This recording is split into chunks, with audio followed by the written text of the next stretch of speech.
საქმეთა გაჭიანურება სასამართლო სისტემაში კვლავ გადაუჭრელ პრობლემად რჩება. დემოკრატიის ინდექსი საქართველოს უახლოესი კვლევით გამოიკვეთა, რომ მოსამართლეთა ნაკლებობა არ არის საქმეთა გაჭიანურების ერთადერთი ან გადამწყვეტი მიზეზი. პროფესიული წრეების გამოკითხვით დასტურდება, რომ გასულ წლებში სასამართლოს მენეჯმენტის ერთიანი სისტემის შექმნამ საქმეთა გაჭიანურების პრობლემის დაძლევის მიმართულებით წინსვლა ვერ გამოიწვია. ქვეყანას დღემდე არ აქვს საკანონმდებლო სამართლებრივი დაცვის საშუალება მოქალაქეებისთვის იმ შემთხვევაში, თუ საქმის განხილვის გაჭიანურება ხდება. კვლევას თუ დავეყრდნობით, სასამართლოში საქმეთა განხილვის გაჭიანურების მასშტაბურობა ძირითადად განპირობებულია ადმინისტრაციულ და სამოქალაქო საქმეთა გაჭიანურებით პირველი ინსტანციის სასამართლოებში. განხილვის სავარაუდო საშუალო ხანგრძლივობა კი წლების განმავლობაში ზრდადია. 2018 წლიდან 2020 წლამდე ორჯერ გაიზარდა და 400 დღეს გადააჭარბა. განხილვის პროცესი ვერ დააჩქარა კომერციული დავების ვიწრო სპეციალიზაციის შექმნამაც. როგორც ცნობილია, თბილისის საქალაქო სასამართლოს სამოქალაქო კოლეგიაში კომერციული დავების განხილველი სპეციალური მიმართულება 2017 წელს შეიქმნა. ვიწრო სპეციალიზაცია 500.000 ლარს ზევით დავის საგნის მქონე საინვესტიციო და კომერციულ დავებს განიხილავს. ეგრეთ წოდებული კომერციული კოლეგიებისა და პალატების შექმნით არაფერი შეცვლილა, არანაირი განსხვავება არაა 500.000-ის ზემოთ არის საქმე თუ ქვემოთ. როცა ინტერესია სწრაფად იხილავენ, როცა ინტერესია აჭიანურებენ. ეს არის ერთ-ერთი იურისტის კომენტარი, რომელიც დემოკრატიის ინდექსის უახლოეს კვლევაში მოხვდა. რა იწვევს სასამართლოების გადატვირთულობას, როგორ არის შესაძლებელი საქმეთა განხილვის დაჩქარება და რა სისტემური ცვლილებებია საჭირო საერთო სასამართლოებში. ზვიად კორძაძის საადვოკატო ბიუროს მმართველ პარტნიორთან გავაგრძელებთ თემაზე საუბარს. ზვიად კორძაძე შემოგვერთდა სტუდიაში. მოგესალმებით, ბატონო ზვიად. ძალიან დიდი მადლობა, რომ იღებთ მონაწილეობას გადაცემაში. ბატონო ზვიად, ისეთ პრობლემაზე ვსაუბრობთ, რომელიც დღის წესრიგიდან არ იხსნება წლების განმავლობაში და ფაქტობრივად ესეთ ხელშესახების შედეგი გაუმჯობესების მიმართულებით არ გვაქვს. მათ შორის ამ უახლოესმა კვლევაც ადასტურებს პრობლემის სიმწოვეს და მასშტაბურობას. თქვენგან მაინტერესებს თქვენი პრაქტიკიდან გამომდინარე, როგორი სურათია დღეს სასამართლოებში დაახლოებით რა დროში ხდება საქმეების განხილვა და რა არის მთავარი მიზეზი, რის გამოც ხდება ამ საქმეების განხილვის გაჭიანურება? პრობლემის მასშტაბურობა იმხელა, რომ ამას ვერ გადაწყვეტ ჩემი აზრით რაიმე ერთ კონკრეტულ მიმართულებაში რაღაც კონკრეტული ღონისძიების მიღება, იმიტომ რომ ხა წარმოვიდგინოთ საცობი, ხო? თუ საცობში მეტი მანქანა შედის, ვიდრე გამოდის, საცობი იზრდება. და იგივე პრინციპია სასამართლოში საქმეთა მიმართვიანობა არ იკლებს.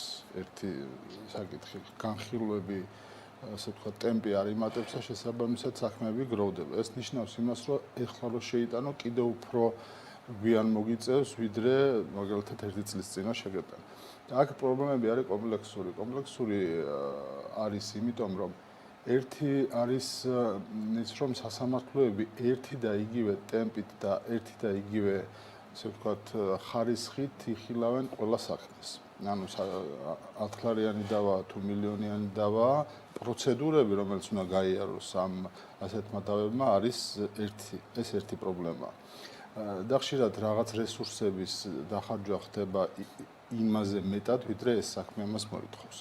მეორე, ჩემი აზრით, ეს ჩემი სუბიექტური აზრია და არა მარტო ჩემი კოლეგებისაც, გამოიკვეთა კვალიფიკაციის პრობლემებიც. კვალიფიკაციის პრობლემა არ ნიშნავს მარტო იმას, რომ ძალიან კონკრეტულად ის კონკრეტული სამართლის დარგი იცოდეს. კვალიფიკაციის პრობლემა არის საქმეთა დაგეგმვის და სწრაფად წარმართვის უნარი, რომელიც მოსამართლეს უნდა გააჩნდეს. და არ უნდა დაახარჯოს რაღაც კონკრეტულ საქმეს იმაზე მეტი სხდომა და იმაზე მეტი დრო. მე არ მიყვარს ესეთ გადაცემებში და ესეთ კონკრეტულ სიტუაციებში, როდესაც ძალიან ზოგად პრობლემებზე გიწევენ საკუთარი საქმეების და კონკრეტული საქმეების დასახელება, ამიტომ არ ვიტყვი, მაგრამ სულ ახლახანს მქონდა 2 დღის წინ პროცესი, როდესაც ამ საქმის გადაწყვეტას უნდა 15 წუთი მესამე სხდომაზე ვიყავით და კიდე გაურკვეველი ვადით გადადო სასამართლო. ამას ვერანაირი, ასე ვთქვათ, ეხლა მე ჩდება უკვე ესეთ საქმეებზე ის კითხვები, რაც თქვენ დაინტერესება ხომ არ არის, ხო არ აჭიანოს, იმიტომ რომ იურისტები ვართ, ორივე მხარე ვიცით, რომ 15 წუთში ეს საქმე უნდა მორჩეს, იმიტომ რომ არ არის განსახილველი რაღაც კონკრეტული ესე თქვენთვის საინტერესო არ არის იურიდიული ნიუანსები. ამ დროს მოსამართლე ამ საქმის მესამე სხდომას დანიშნავს ახლა უძღვნის და მე ეძახიან რომ საქმეზე ესე ვთქვათ ასე ანუ საქმის წარმართვის მენეჯმენტის პრობლემები, რომელსაც აქ როგორც სუბიექტური მომენტი, ანუ ამის ცოდნა და დაგეგმვა და ასევე აქ რაღაც ისეთი მომენტები, რომელიც ეჭვებს ბარდებს ესეთ შემთხვევაში და არც ისეთი კომენტარებს, რომელიც თქვენ წაიკითხეთ. ხომ არ არის ესეთი სიტუაცია, როცა რაღაცა ჩქარდება და რაღაცა ნელდება სპეციალურად. ამას ემატება, კიდე ემატება, ასე ვთქვათ, უკვე შემდგომ ინსტანციებისში პრობლემები, მაგალითად, თუ სარჩელის უზრუნველყოფის ღონისძიების განხილვა გაქვს პირველ ინსტანციაში, ანუ ეს ნიშნავს, რომ სარჩელის შევიდა, რაღაცა ითხოვს ამ უზრუნველყოფის ღონისძიების გამოყენებას. თუ ამაზე გადაწყვეტილება იქნა მიღებული და გასაჩივრდა, 2 თვე მიდის კიდე, ასე ვთქვათ, ზემდგომ ინსტანციის სასამართლოში და იმის მაგივრად რომ სწრაფად იქნეს განხილული, ეს 2 თვე გადის, ან შეიძლება იმასაც გადააჭარბონ, სანამ ის არ ჩამოუქვევით ელოდება ეს საქმე, შემდეგ ამას იხილავენ. ანუ ეს ნახეთ, როდესაც რაღაც სისტემა მუშაობს რაღაც კონკრეტული აწყობილი პრინციპით და როცა ეს პრინციპი დარღვეულია, ხა მოსამართლეს 6 თვე დაუგვიანდება უკვე საქმის განხილვა, რო გადააცილებს 8 თვე თუ 1 წელი უკვე აღარ აინტერესებს. როდესაც მას გადაცილებული და დარღვეული აქვს 50 საქმეზე ვადა და ვეღარ ასწრებს ფიზიკურად, იმისთვის უკვე მე რო გამოვალ და რაღაც მის კონკრეტულ საქმეზე ვიტყვი ან მიმართავ, რატო გადამიცილება და საერთოდ უკვე ამას ხო, შესაბამისად ეს ამ დონის პრობლემამდე ვართ მისული, როდესაც უკვე რაღაც კონკრეტულ საქმეებზე კი არ წერთ, რომ ეხლა ჩემი უფლება ირღვევა და თქვენ ვადა გადამიცილეთ ან ვადის გადაცილება რამე გამონაკლისი კი არ არის. არამედ ეს არის ჩვეულებრივი ამბავი და როდესაც კლიენტი მოდის და გეკითხება, რომ დავის დაწყება მინდა და როდის იქნება, პასუხი ერთი არის, რომ კანონით არის ეს ვადები. რეალურად არის ეს ვადები, თუმცა გაიცეთ შეიძლება ეს ვადები უფრო დიდი იყოს. თუმცა არც ეს არ არის პროგნოზირებადი, შეიძლება უცებ ჩაგინიშნო პროცესი. ანუ თბილისის საცობებივით არის, ანუ შეიძლება დაგეგმო და მიდიოდეს რაღაცა და უცებ მიხვიდეთ და შეიძლება მოხდეს საცობებში. არა აქვს რაღაცა ლოგიკა ამყოლა. კი ბატონო, ბატონო, შესაბამისად, როცა თქვენ ესაუბრებით თქვენს ასე ვთქვათ კლიენტებს, ბიზნესებს, ინვესტორებს, მათ როგორი დამოკიდებულება აქვს ჩვენი სასამართლო სისტემის მიმართ, როცა იღებენ იმ პასუხს, რაც ახლა თქვენ თქვით, რომ არანაირი პროგნოზის გაკეთება შეუძლებელია რა ვადებში მოხდება ამ საქმეების განხილვა. ურჩევთ თუ არა მათ თქვენ რომ სწორედ საქართველოში სასამართლოს გზით იდაო?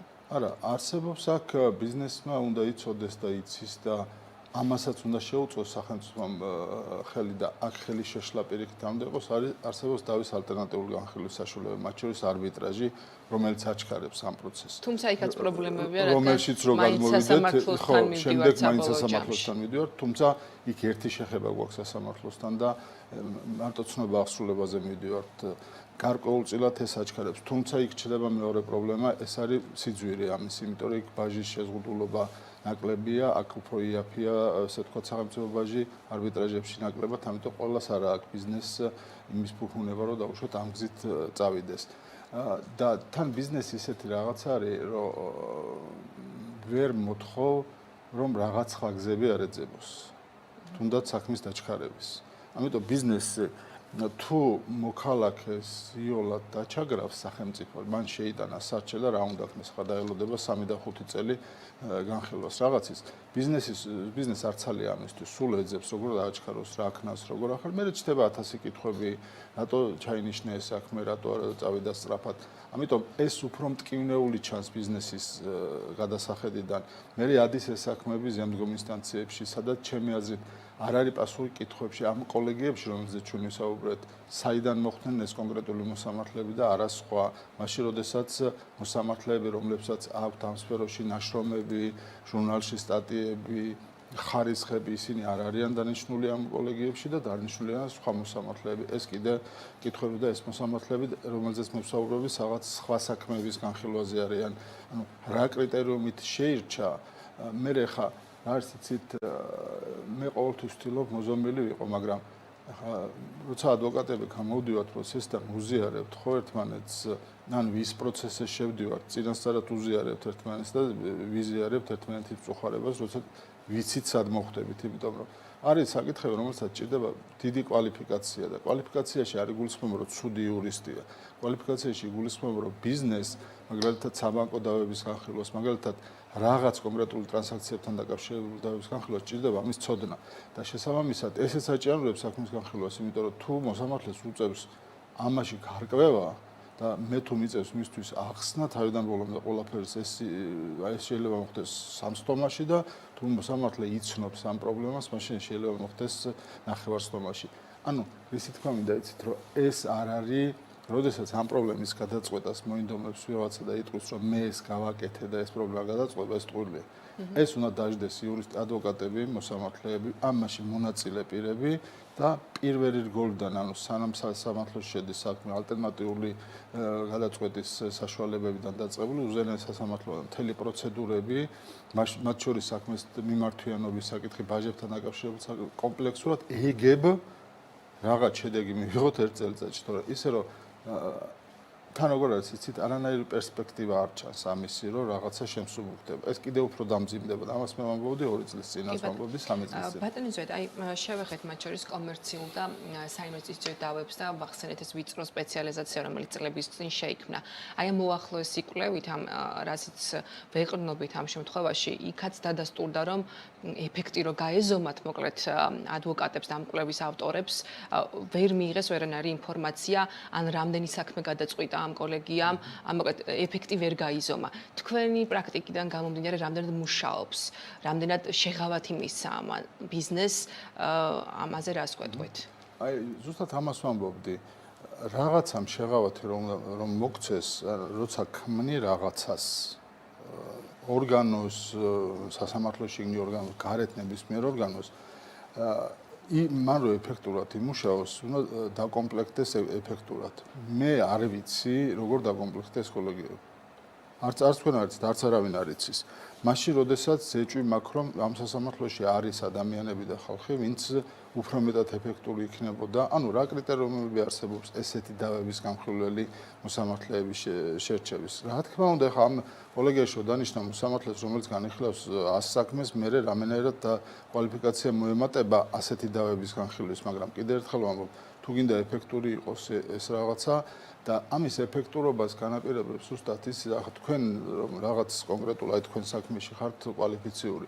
ამ საქმეში ვიღაცამ რომ მოგმართოთ 10-15 წუთში გადაუწყვეთ პრობლემას, ეტყვით არს. მაგრამ მე რო ახლა უმაღლეს მათემატიკის საკითხებზე დავიწყოთ ჩვენ ახლა ლაპარაკი, რაღაც რა ვიცი 2 წელიწადში რაღაცაში გავერკვევით. ზუსტად ესეა, როდესაც ეხება ბიზნეს დავები არ არის ესეთი რაღაცა. ბიზნეს დავები არ არის ის კრიტერიუმი, რომელზეცაა საუბარი 500.000 ლარსებით დავა. ბიზნეს დავა შეიძლება იყოს 200.000 ლარის და იყოს იმდენად მნიშვნელოვანი სასამართლო პრაქტიკაში. ანუ ეს კრიტერიუმიც არ არის რაღაცა თანხას არ უკავშირდება, შეიძლება იყოს დავა მილიონიანი სახლზე და ის არ არის ესე ვთქვათ ბიზნეს დავა. ბიზნეს დავას სჭირდება სპეციფიური ცოდნა, შემხებლობა, გაგება იმისა, რომ ყადაღას რო დაადებ ბიზნესს, რა შეიძლება გამოიწვიოს. ჭირდება თუ არა ამას მეორე მხრივ უზრუნველყოფა. ამას მიდგომა ისეთივე ფორმით, როგორც მაგალითად სახს რო დაადებ ყადაღას, რომელიც არ იყიდება, შეუძლებელია. ამიტომ ხედვა რა ტკივილს აყენებს ეს ბიზნეს, რა ზიანი შეიძლება გამოიწვიოს, ეს ხედვა არ არის სასამართლოში. ბატონო ზვიად, როცა კომპეტენციაზე ვსაუბრობთ და ის სპეციფიურ ცოდნაზე, განსაკუთრებით ბიზნეს დავებთან დაკავშირებით, თქვენც ალბათ საქმის კურსში იქნებით, 1 წლის წინ იყო ზუსტად პრეზენტაცია ეგრეთ წოდებული გერმანული მოდელის ბიზნეს დავების განხილვის, რომელიც გულისხმობს, ასე ვთქვათ, პალატის, სპეციალური პალატის ჩამოყალიბებას, რომელშიც შევა მათ შორის ბიზნეს ასოციაციების წარმომადგენლები, უფრო მეტად, ვინც კარგად შეიძლება იცნობდეს, ასე ვთქვათ, ამ თემებს. ასეთი პრაქტიკის დანერგვა ჩვენს რეალობაში რამდენად იქნებოდა და უფრო მეტად რამდენად დააჩქარებდა ამ პროცესს. ეს რამდენად გამართლებულად და კარგად მუშაობს სხვა ქვეყნებში. არა, ეს უნდა მოხდეს მაინც სასამართლოს სისტემის შიგნი ამ პრობლემის გადაწყვეტა. ანუ მოსამართლე უნდა იყოს ამ ყველაფრის გამხილველი. უბრალოდ შეიძლება ბიზნესი მონაწილეობდეს იმ კუთხით, რომ ვიღაცას დაუძახოს ბიზნესს და უშუალოდ რაღაც პერიოდულობით და კითხოს, რომ ეს რო გავაკეთეთ, როგორი შედეგი მიიღეთ. ხა და კვლევა არ უნდა ჭირდებოდეს გარედან. თვითონ ანუ მიზანი უნდა იყოს, რაღაც მიზანი უნდა დავისახოთ, მაგათ უნდა დავისახოთ მიზანი, რომ როგვამ 3 წლის განხილვა, რაღაც 2 წელიწადში ჩამოვიდეს ეგ 2 წლიანამდე, ჩამოვიდეს 1 წლიანამდე და უნდა ვნახოთ და ნებისმიერი მოდელი, რომელიც ჩვენ არ უნდა იყოს მოდელისთვის, უნდა მოვარგოთ და უნდა შევამოწმოთ ამასთან მიმართებაში. სწორედ ამ კომპლექსურობას ვერ ხედავ მე, რომ ეს რაღაცა მიმართული იყოს იმისკენ, რომ რაღაც მიზანი მივიღოს. უფრო ხედავ იმას, რომ ეს გაკეთა, რომ ითქვეს, რომ ასე ვთქვათ, შევამსუბუქეთ რაღაც და იქვე დამთავრდა პრობლემა, რაც რა თქმა უნდა პრობლემას ვერ წყვეტს. კი ბატონო. ბატონო ზვიად, ძალიან დიდი მადლობა, რომ კიდევ ერთხელ დავანახეთ ჩვენს მაყურებელს რა სისტემურ პრობლემებთან გვაქვს საქმე სასამართლო სისტემაში. მადლობა ზვიად კორძაძეს, ის ზვიად კორძაძის საადვოკატო ბიუროს მმართველი პარტნიორია.